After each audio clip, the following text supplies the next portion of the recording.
Greetings to my fellow peace blunderers, and today I'm talking about an extremely important endgame phenomenon. And if you're watching this video and if you're looking at the title and you go like, Trebuchet, why are you talking about a medieval French siege weapon in a chess video? If you are like that, then I bet you have definitely lost at least a handful of games throughout your chess career, simply because, well, you're asking this question. You don't know what a trebuchet in chess is. Hence, it is a must know. The trebuchet structure appears in king and pawn endgames, which instantly makes it critical because king and pawn endgames are some of the most frequent and some of the most vital endgames out there. And you're basically seeing it on your screens right now. This setup where we have got two pawns, one for each side, opposing each other like that, blocking each other, and we've got the kings adjacent to the pawns in this sort of manner, diagonally from the pawns. This is the trebuchet structure. And if we flip it around, don't look at the sensibility of the following moves. This is just a presentation. This is also a trebuchet structure, just like the one I showed you first. This one, this is a trebuchet, and this is a trebuchet. This is all you need to know, basically. Again, pawns opposing each other, and kings on opposite sides protecting their pawns. Now, let's go back to the original trebuchet, and let me basically explain the essence of the trebuchet in one sentence. In this setup, once you reach the trebuchet position, whoever is to move loses the game. Simple, right? And honestly, it is quite easy to understand the basics because it's quite easy to visualize. If we give white a move here, we will quickly understand that none of the moves that white has got is good. Well, the pawn is blocked, first and foremost. We are seeing this board from white's perspective, so the white pawn goes there, and the black pawn goes there. So the pawns are blocking each other, which makes the trebuchet happen, and the pawn has no moves. So we're looking at the king, and the only moves that are available to the white king are these ones. 5 of them. There you go. This one is impossible because the d5 pawn is blocking the e4 square for the king, right? And it is quite easy to see if we look at any of the 5 moves. Let's say, I don't know, the king goes to d6. The king undefends the d pawn, and the black king just captures it. And to add insult to injury, there is no way for white to even draw this because the king is behind the opponent's pawn, which is protected. So like king c6, and now a simple king e4 seals the deal. We can now escort the pawn with the king. This is going to be a very, very easy win for black. And of course, coming back to the starting position, none of the 4 other moves help us at all. Like, again, it doesn't matter where I go with my king. I can go to f4 perhaps, making you think that maybe if the king is closer to the queen square for the black's pawn, it can stop it. Nah. The black king just captures it, and the white king, okay, may go to f3, and the black king simply goes to c3, achieving what black wants, and that is reaching one of the 3 critical squares in front of the pawn, which ensures winning. If you don't know, by the way, what critical squares are, feel free to check out my basic endgame video for king and pawn endgames. It is very useful. It may act as a very good precursor to what I'm about to talk right now. And now, okay, we understand what the trebuchet is. We have learned what it does and how it functions.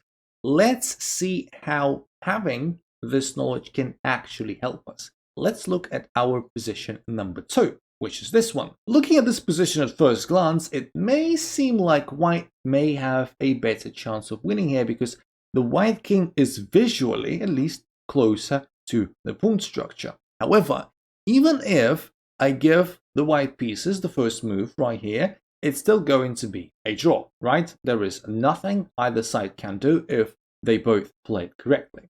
However, not knowing what the trebuchet is and how it works in this position for a side, well, for either side really, but we're going to take a look at the white side, can massively backfire and immediately lose the game. Let's look at the sample development for this position. Let's look at, well, we give the white piece is the first move, so it's king a3. Makes total sense. We're just moving closer to the pawn structure, right? Don't forget that this square is blocked. So we're going to go like this through a4, and then we're going to do something. So black goes king e6, totally sensible as well. Why not? Just moving close to the pawn structure. This is a draw. This is fine. King e4 as promised. King e5. Going like this. You can also maybe go like this. Doesn't really matter. This may be a bit more active because we're not only defending our pawn, but we are trying to attack the pawn on c4.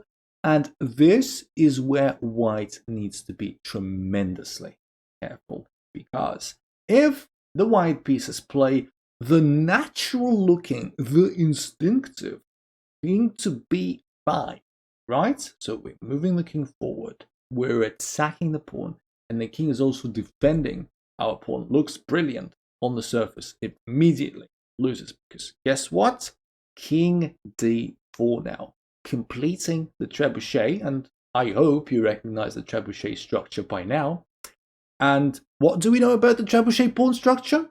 Whoever moves now, loses the game.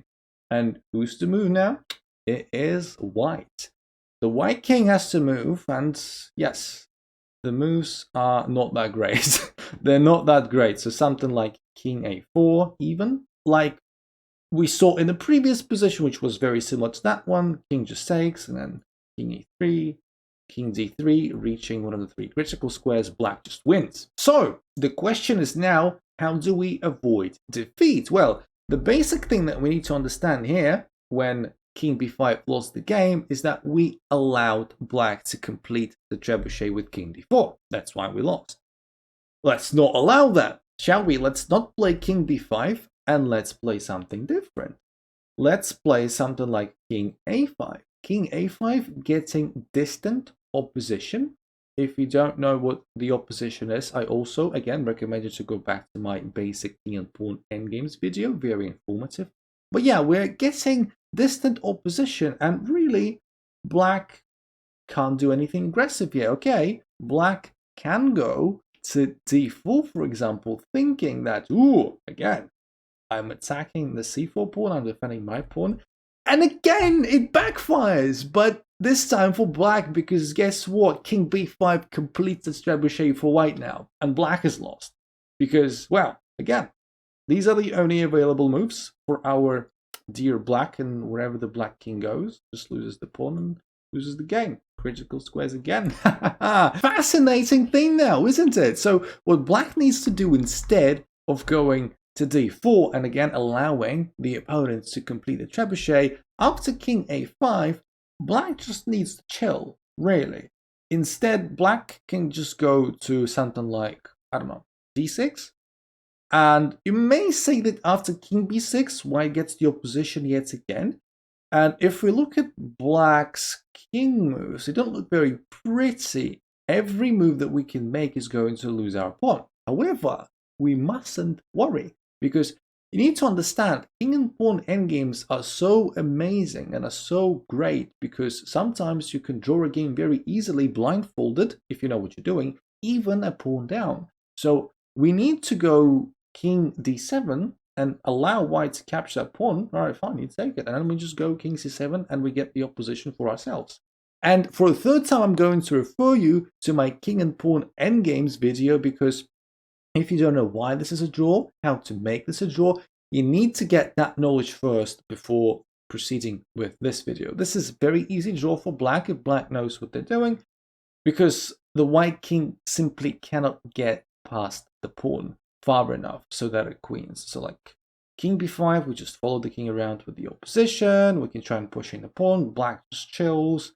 And we can try pushing the pawn again. Black just chills. We can try pushing the king forward. Black just chills. Pushing the pawn results in either stalemate or draw by insufficient material. This is stalemate.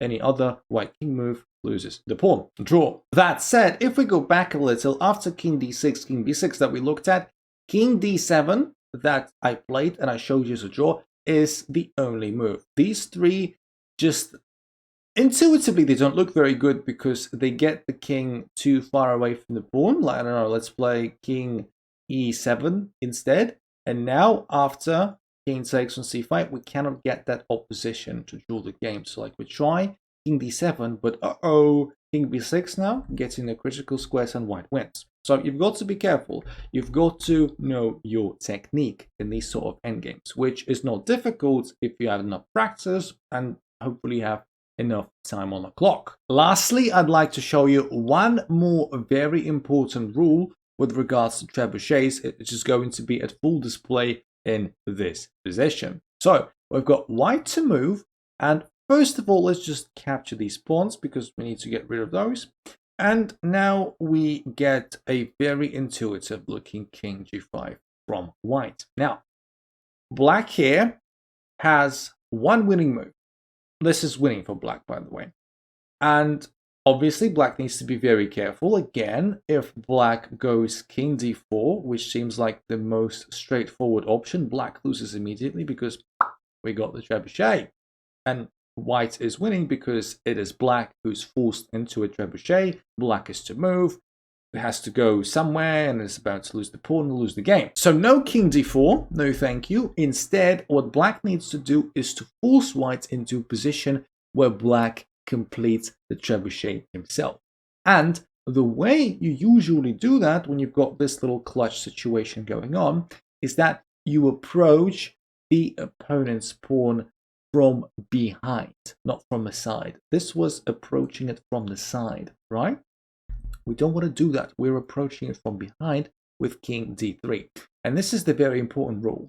When it looks like the trebuchet is about to happen for one side or the other, the side that can get this contact with the opponent's pawn first is definitely able to force a trebuchet out of the opponent. And this is exactly what black is doing. Now, don't get me wrong. This king d4 is also technically contact with the opponent's pawn, but this is the wrong kind of contact. Like I said, we're not looking to approach the pawn from the side because it only forces us into its trebuchet. We're looking to approach it from behind, like so, with king d3. And after king d3, what's white supposed to do?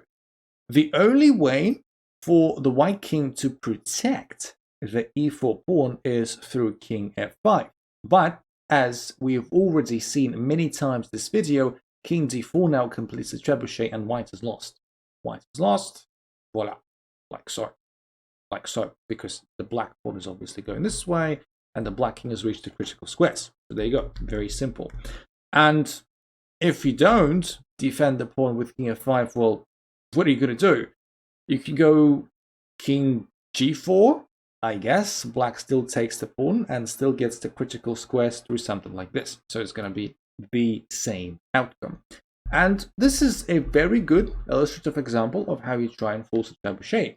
You get in behind the pawn, and if you manage to do it first before your opponent does it, you're going to win. And that's pretty much all I have to say about the trebuchet. It's an amazing piece of endgame knowledge that I hope you have now grasped and will use to your advantage in your upcoming games. So let me know in the comments below if you recognized yourself in some of the positions that I was showing you, making the wrong moves and losing an otherwise drawn endgame. And if you just so happened to find this video useful, please like and subscribe. Follow me on Twitch. I stream Tuesdays, Thursdays, and Sundays. Find me on chess.com. Join our Discord, all that good stuff. And I'm going to talk to you very soon. My favorite unintentional gambiters. Love you all. See ya in the next one.